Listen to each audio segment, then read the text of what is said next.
19 রাউন্ডের গণনা শেষেই বসিরহাট লোকসভা কেন্দ্রের বিজেপি প্রার্থী রেখা পাত্রের থেকে তৃণমূল প্রার্থী হাজী নুরুল ইসলাম 3,24,553 ভোটে গিয়ে শুধুমাত্র বিজয়ী ঘোষণা করার অপেক্ষা।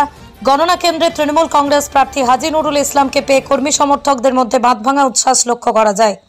আমি এমএলএটা না করে এমপিটাই ভালো করে করি, কারণ বিজেপির যা বজ্জাতি চলছে আর যে লুঠেরা পার্টি দাঙ্গা করে বেড়াচ্ছে, আমরা সবাই মিলে প্রধানমন্ত্রী পদপ্রার্থীকে আপনি হারালেন, কি বলবেন?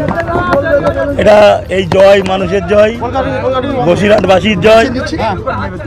বসিরহাটের মানুষ যে উচ্ছ্বাস উদ্দীপনা আমাকে দেখিয়েছে, যে ভালোবাসা দিয়েছে, আমার অন্তঃস্থল থেকে তাকে সালাম মোবারক জানাই, নমস্কার জানাই। যারা আমার জন্য অত্যন্ত প্রহরীর মতো তারা দাঁড়িয়ে থেকে লাইনে ভোট দিয়েছে, আমি তাদেরকে ধন্যবাদ জানাচ্ছি।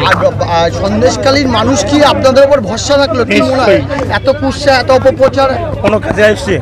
জনগণ বিচার করে নিয়েছে, যেটা ক্ষমতা এই নাটক পরিষ্কার হয়ে গেছে। সন্দেশকালীতে যাবেন? হ্যাঁ, নিশ্চয়ই যাবো। আর বিশেষ করে দিদি বলেছে যে জেতার পরে তিনি প্রথম সভা সন্দেশকালীতে করবেন। আপনি বলবেন? দাঁড়ান 100